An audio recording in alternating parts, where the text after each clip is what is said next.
예수님의 거의 대부분의 사역이 바로 갈릴리라고 하는 호수, 게네사렛 호숫가를 중심으로 예수님의 사역의 거의 대부분이 다 이루어집니다. 이게 이제 갈릴리 호수라고 생각을 하시고요. 바로 이 갈릴리 호수에서 가장 중요한 마을이 어느 마을이냐면 가버나움이라고 하는 이 도시입니다. 그래서 지금도 여러분 가버나움에 가서 보시면 그 들어가는 입구에 예수 그리스도의 홈타운이다라고 하는 푯말이 쓰여져 있을 정도로 벌써 이제 그 당시에 회당이라고 하는 것이 가버나움에 있었고, 그 회당 앞에 바로 베드로라고 하는 그 사람이 살았던 집터가 있고, 그 집터 위에다가 베드로 기념 교회당이 세워져 있습니다. 그 가버나움에서 약 한 45.2km 정도 떨어진 지역에 있는 곳이 바로 가이사라 빌립보라고 하는 그 장소입니다. 가이사라 빌립보라고 하는 장소. 바로 여기서 예수님은 제자들에게 아주 중요한 질문을 던지게 되죠. 너희는 나를 누구라고 하느냐? 그 질문을 받고 베드로를 통해서 하나님이 너무 위대한 고백을 하도록 성령께서 역사를 하시는데, 그 베드로의 고백이 바로 주는 그리스도입니다. 같이 한번 고백하실까요? 주는, 크게 하십니다. 주는 그리스도십니다. 여러분, 그 고백이 바로 마가복음 전체의 클라이막스입니다. 왜 하나님이 마가복음서를 우리에게 주셨을까? 그 고백 때문에 주신 거예요. 그리고 주는 그리스도입니다 라고 하는 이 고백이 복음의 핵심이고 복음의 가장 중요한 본질입니다. 그 당시에 로마가 전체에 지중해를 중심으로 해서 제국을 형성하고 있었고, 로마의 영향권 안에 있었잖아요. 그 시절에는 주라고 하는 단어는 딱 한 사람에게만 쓰던 단어예요. 그 대상이 누구냐면 황제입니다. 황제 외에는 그 어떤 대상에게도 주, 큐리오스라고 하는 말, 영어로 로드라고 하는 말을 쓸 수도 없고 쓰지도 않았거든요. 근데 여기 제자들의 입술을 통해서 그 주는 황제가 아니라 그리스도십니다. 그 믿음의 고백이 터진 다음에 예수님이 가슴속에 품고 있었던 두 가지의 비전을 비로소 제자들에게 공개를 합니다. 그것이 바로 첫 번째, 무슨 비전이냐면 교회 비전입니다. 내가 내 반석 위에 내 교회를 세우리니. 여러분, 교회는 누가 세우시는가? 예수님이 세워 가십니다. 교회는 예수님이 세우십니다. 이 땅의 교회를 흔드는 세력이 많이 있다 하더라도 예수님이 세우시고 예수님이 붙들고 있는 교회는 절대로 망하거나 사라지지 않습니다. 근데 그 교회에 어떤 교회를 예수님이 세우시기를 원하는가? 내 교회를 세우리니. 여러분, 교회의 주인은 누구인가? 교회의 주인은 예수님이에요. 사람이 될 수가 없습니다. 사람이 되어서도 안 돼요. 그러니까 주인 되시는 예수님 중심으로 우리가 하나가 돼서 하나님의 교회를 지금 이루고 있는 거예요. 그런데 만약에 사람이 주인 노릇을 하려고 그러면 그 교회는 끝난 거예요. 그 다음에 두 번째로 예수님의 가슴속에 있었던 두 번째의 비전을 제자들에게 공개적으로 말씀을 하십니다. 그것이 바로 뭐냐면 십자가와 부활에 대한 비전입니다. 이 말씀이 바로 마가복음 8장 31절에 기록이 되어져 있습니다. 인자가 많은 고난을 받고 장로들과 그리고 바리새인과 그리고 제사장들을 통해서 버림받아 그 다음에 죽임을 당하고 그리고 사흘 만에 다시 살아나야 하리라. 이것이 바로 십자가와 부활의 비전이에요. 근데 이 비전을 어느 때 말씀을 하셨느냐면 그 31절에 보시면은 비로소라고 하는 단어가 나오고요, 32절에 보시면 드러내놓고 라고 하는 단어가 나옵니다.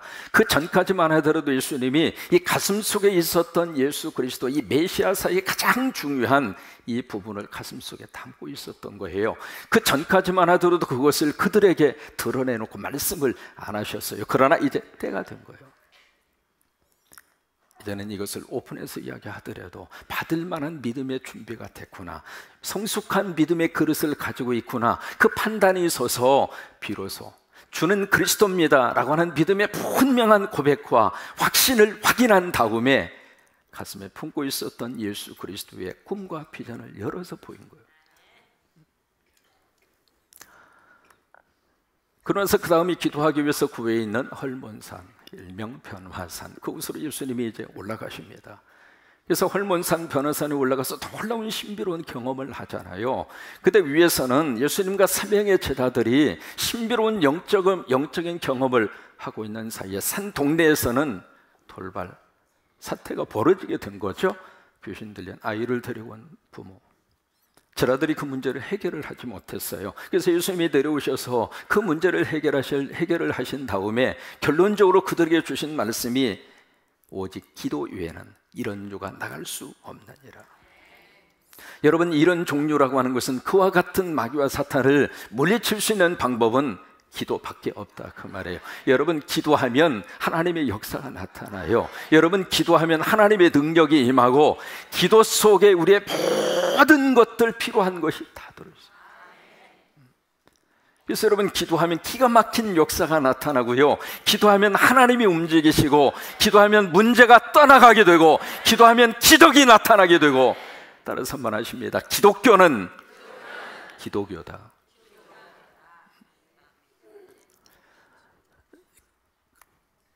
그리고 나서 예수님이 이곳을 떠나서, 오늘 본문의 말씀의 시작이 바로 그거예요. 그곳을 떠나 어디로 오셨는가? 바로 갈릴리 이쪽 지역으로 예수님이 다시 내려오십니다. 이쪽 거리가 말씀드린 것처럼 42.2km 정도 떨어져 있습니다. 갈릴리 지역으로 다시 예수님이 오신 다음에 여기 30절의 말씀이 그 말씀이에요. 예수님이 가시는 방향과 그 동네에 대해서 알리지 않으셨다.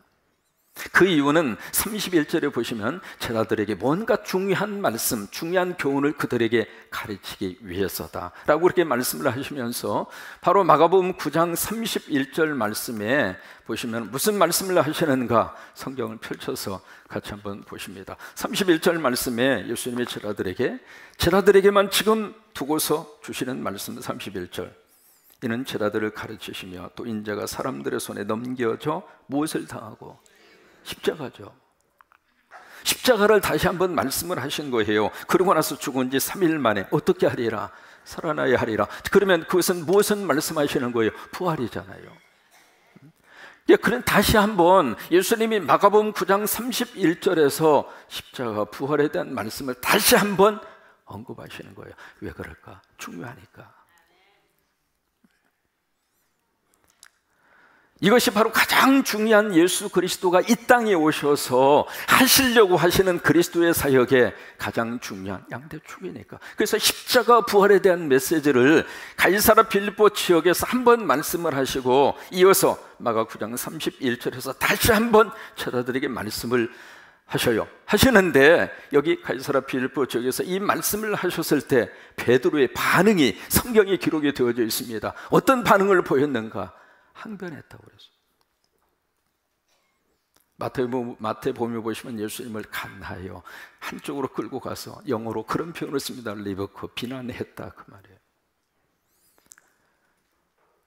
베드로가 이 예수님의 십자가 부활의 메시지, 이 가장 중요한 비전에, 예수님의 그 비전을 가슴에 두르면서 베드로가 보인 반응은, 주님에게 이런 일이 절대로 일어나지 않을 것입니다.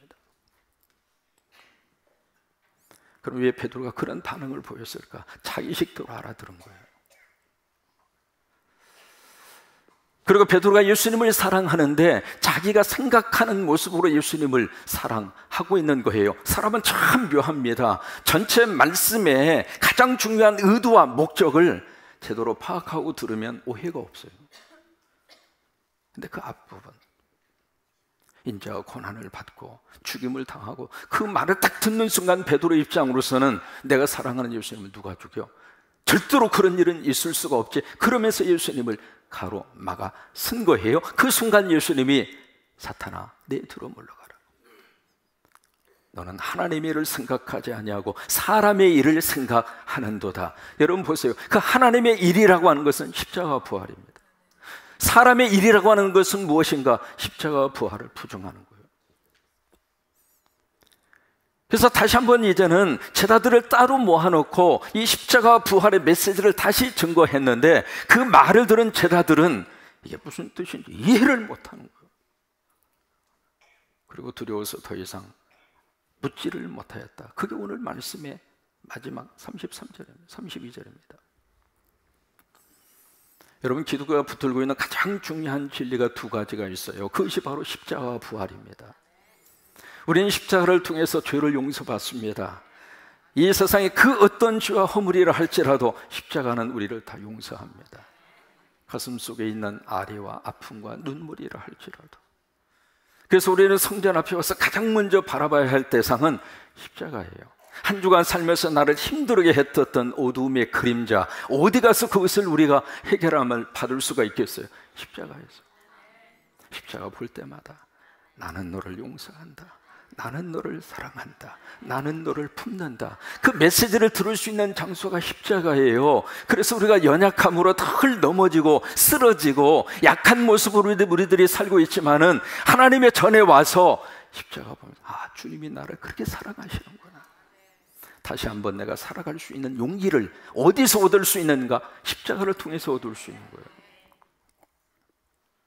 또 하나, 우리는 이 기독교의 가장 중요한 두 번째 중심축이 부활입니다. 죽음 너머에 영원한 세상이 있다고 하는 것을 예수님의 부활을 통해서 알려주신 거예요.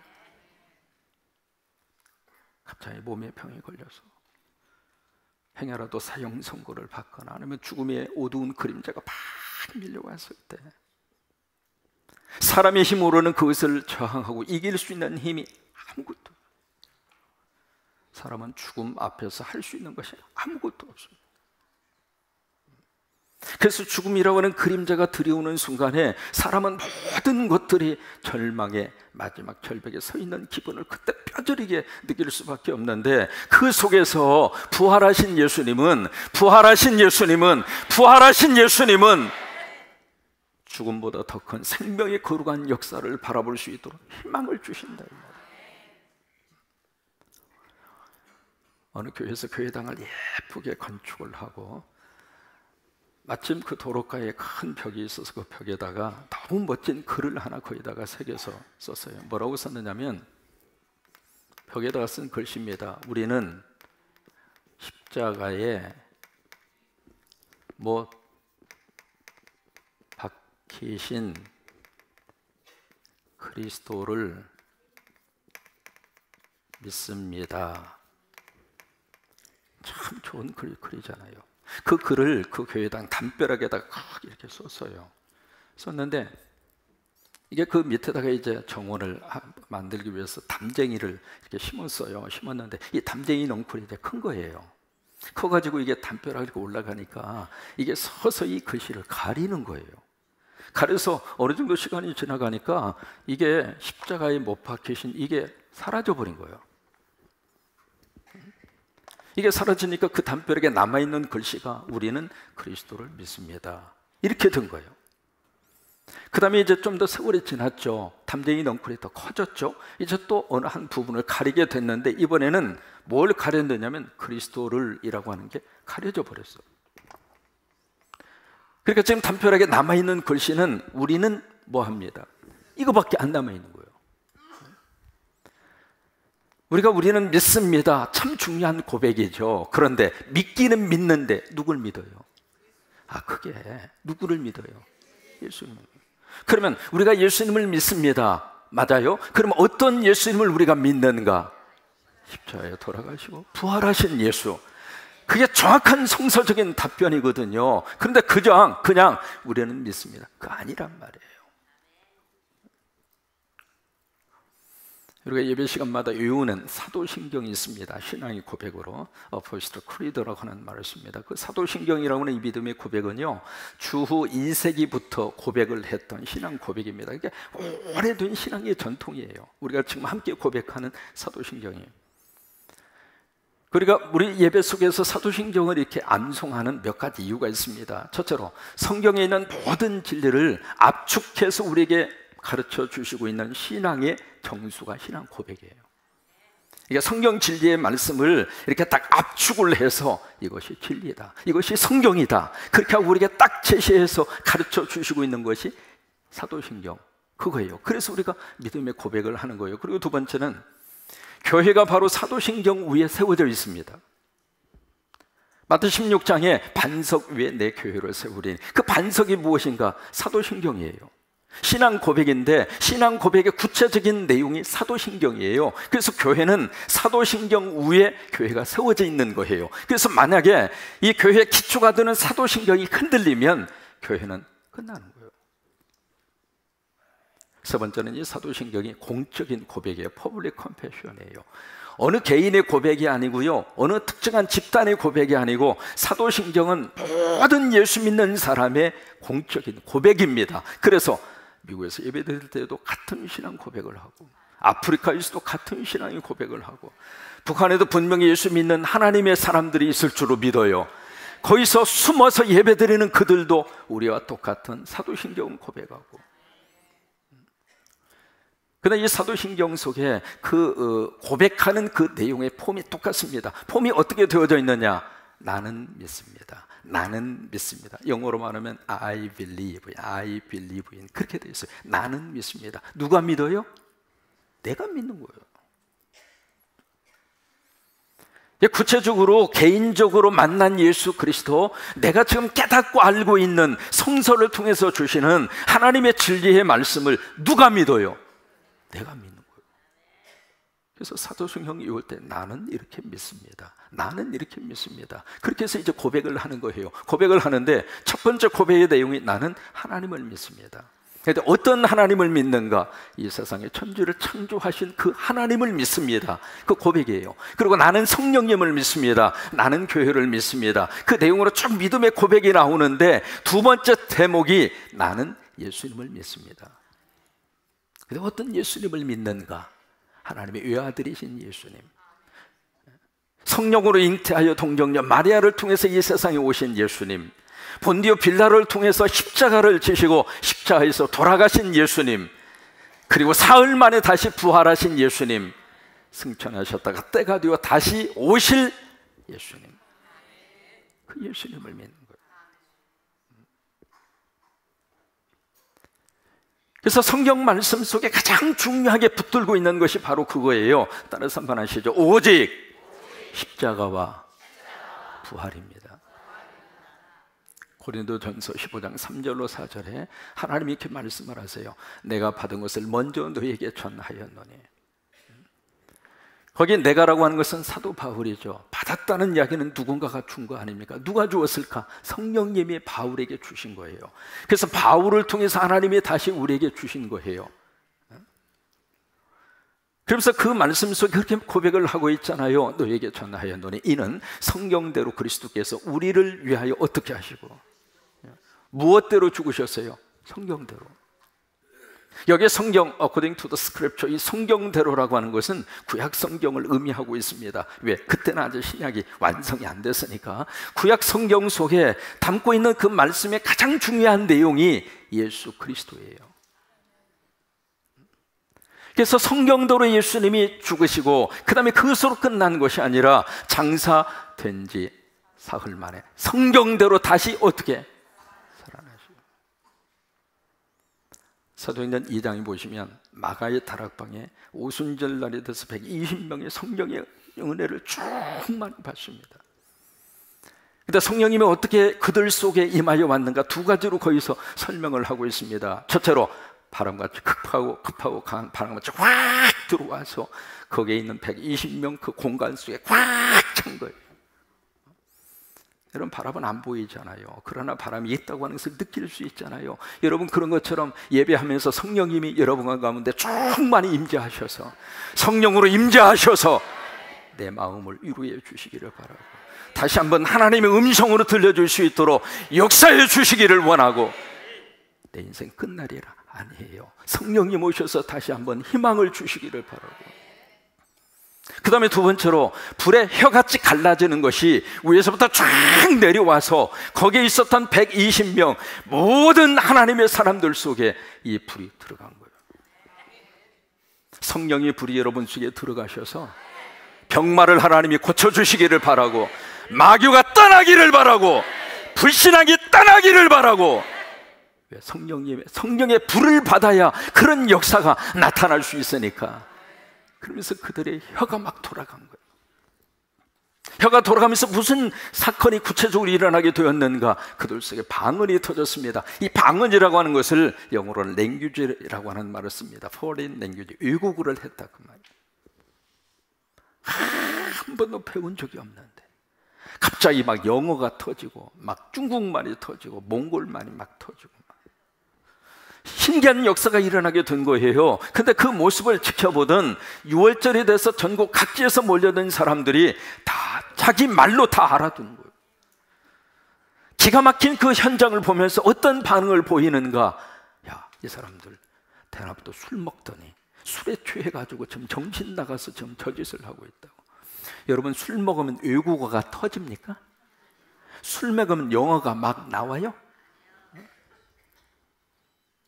그래서 베드로가 그 유명한 오순절 설교를 거기서 그들에게 합니다. 그 유대인들과 예루살렘 주민들을 대상으로 해서 성령 충만한 베드로가 오순절 설교를 해요. 설교를 하는데 그 설교의 주제가 바로 뭐냐면 예수가 누구인가? 그게 설교의 주제예요. 여러분들은 예수를 누구라고 생각하십니까? 독일신학자 카를 바르트라는 사람이 그렇게 이야기해요. 당신이 예수님에 대해서 누구라고 하는 사실을 나에게 말해주면, 그러니까 나는 예수님이 이런 분입니다 라고 하는 사실을 말해주면 나는 당신이 어떤 사람인지 말해줄 수가 있다. 그래서 예수가 누구인가 라고 하는 그 주제를 가지고 두 가지로 설교를 합니다. 첫째로 예수는 십자가에서 돌아가신 분이다. 그게 사도행전 2장 23절이에요 23절에 그렇게 설교를 하고 있습니다. 그가 하나님께서 정하신 뜻과 미리 아신 대로 내준 바 되었거늘 너희가 법 없는 자들의 손을 빌려서 못 박아 어떻게 했어요? 그러니까 예수가 누구인가? 그 예수는 십자가에서 돌아가신 예수다, 그렇게 설명하고, 그리고 두 번째, 예수가 누구인가? 다시 살아나셨다. 그것이 사도행전 2장 34절입니다 24절이에요 그 24절에 보시면 그렇게 설교를 하고 있어요. 하나님께서 그를 사망의 고통에서 풀어 살리셨으니 다시 살아났다 이거예요. 그래서 그 설교의 결론이 2장 36절이에요 36절에 그렇게 설교의 결론을 내고 있습니다. 같이 한번 읽어요. 시작. 그런즉 이스라엘 온 집은 확실히 알지니 너희가 십자가에 못 박은 이 예수를 하나님이 주와 그리스도가 되게 하셨느니라. 오직 십자가와 부활이에요. 그래서 우리는 예배 드리면서 십자가를 통해서 다시 한번 내 죄 문제를 꺼내놓고 해결함 받고. 왜요? 그 문제를 해결함 받을 수 있는 장소가 이 땅에는 아무 데도 없어요. 나 혼자서 지금 이 아파하고 괴로워하는 이 문제를 누가 알고 누가 그것을 해결할 수 있겠어요? 예배 드리면서 우리가 십자가를 바라보면서 참 찾기 힘들고 참 어려운 그 상황 속에서도 십자가 보면서 그래, 주님은 나보다 더 그런 상황에서도 십자가 주셨지. 십자가를 보면서 오해도 풀고, 십자가를 보면서 용서도 하고, 십자가를 보면서 다시 한번 사랑도 확인하고, 또 하나 부활을 통해서 다시 한번 우리가 생명을 다시 회복합니다. 그래서 우리가 지금 예배드리는 이 시간이 예수님이 부활하신 주일을 지켜요. 우리는 주일을 구약의 안식일적 개념에서의 우리가 주일을 지키는 것이 아니라 예수님이 부활하신 그 주일을 기념해서 주일날 우리가 예배를 드리는 거예요. 왜? 예수님이 부활하신 것처럼 예배를 통해서 부활하는 거예요. 부활 찬송은 부활절 때만 부르고 덮어놓는 찬송이 아닙니다. 매주마다 불러야 할 찬송이 십자가와 부활 찬송이에요. 그래서 예수님의 은혜로 다시 부활하는 거예요. 그렇게 되시기를 주의 이름으로 축원합니다. 부부의 관계도 다시 부활하고, 가정도 다시 부활하고, 자녀들도 다시 부활하고, 우리 삶의 환경도 부활하고, 우리 민족도 부활하고, 그거예요. 오직 십자가와 부활, 그거 붙들고 사는 거예요. 6.25 전쟁이 한창 일어나던 그 시간, 뭐 난리는 그런 난리도 없었잖아요. 근데 지난 총회 속회할 때 우리 교회 식당이 6.25 난리는 난리도 아니었습니다. 원래 이제 가장 많이 총대로 오실 수 있는 숫자, 총회 관계자들 통해서 가장 많이 와도 450명 올까 말까. 그래서 이제 넉넉하게 준비해서 한 500인분을 준비를 한 거예요, 우리는. 넉넉하게. 그런데 세상에 700명이 와버린 거예요. 식당에서 식사를, 밥이 다 떨어지고 음식도 떨어지고 밥을 달라고 서 계셨다고 그래요. 근데 그러니까 난리도 그런 난리가 없죠. 아무튼 너무 애쓰셨어요. 너무 고생하시고 참 고맙고 감사해요. 근데 6.25 전쟁 통해 이제 난리가 났는데 피난민이 쭉 밀려오다가 임진강을 건너게 됐어요. 근데 어느 한 가족이 아버지고 엄마하고 아들하고 딸하고, 근데 임진강을 건너야 되는데 건널 수 있는 방법이 없는 거예요. 그래서 아빠가 생각하기를 이렇게 한번 해보자 해서, 어린 딸은 아빠가 없고, 그리고 이 마누라는 수영의 수자도 몰라. 그러니까 내버려 두면 끌려갈 것 같아. 물속에 빠져서 갈 것 같아. 그래서 마누라 손을 잡고 딱 어떻게 쓰든지 헤엄을 치든 어떻게 하든 나는 건너리라, 이렇게 생각을 했는데, 문제는 7살 먹은 아들 녀석이야. 그래서 아들 녀석을 어떻게 할까 생각을 하다가 마침 소들도 같이 피난 행렬에 같이 임진강을 막 건너가는 모습을 보면서 저렇게 하면 되겠다 싶어서 그 아들한테, 야, 너 말이야, 이 소꼬리 잡아. 이 소꼬리를 잡는데 어떤 일이 있어도 너 소꼬랑지 놓으면 너 끝난다. 소가 발부둥을 치든 몸부림을 치든 이리저리 막 그렇게 뭐 하든 어떤 일이 있어도 너는 소 이 꼬리를 잡아야 네 목숨 살고, 그렇지 않으면 너 죽어. 그래서 이제 아빠가 단단히 이루고 그 7살 먹은 사내가 소 꼬리를 잡은 거예요. 꼬리를 잡고 이제 소가 이제 임진강으로 뛰어들어갔죠. 뛰어들어서 막 하는데 아니라 다를까, 세상에 자기 혼자 가기도 바빠 죽었는데 뒤에 뭐가 달렸잖아요. 막 이제 소가 막 요동을 치면서 막, 그래도 이 꼬마 녀석이 어떤 일이 있어도 내가 이거 놓으면 죽는다, 나 이거 놓으면 아빠 엄마도 못 본다, 죽는다, 그 생각이 들으니까 길을 쓰고 소꼬리를 잡고 세상에 그렇게 해서 임진강을 건넜어요. 그래도 살았어요. 아멘 안 해도 괜찮은데 살았는데, 그 다음부터 이 친구한테 묘한 버릇이 하나 생겼어요. 뭐냐면 지나가다 소만 보면 감사합니다, 고맙습니다. 자기가 그 소꼬리 잡고 살아나는 것이 생각이 나서 자기도 모르게 그렇게 고개를 숙이고, 또 하나, 그분은요 평생 가도 소고기 안 먹었답니다. 특별히 꼬리곰탕은 아예 입에도 안 댔대야. 죄악의 강, 죽음의 강을 무엇으로 건널 수 있을까? 십자가와 부활 붙잡으면 건널 수 있어요. 그걸 단단히 붙잡으면 죄악의 강도 건너갈 수 있고, 죽음의 강도 건너서 살림의 역사의 언덕으로 갈 수 있고. 따라서 말하시죠. 오직, 크게 하십니다. 오직 십자가와 부활입니다. 아멘.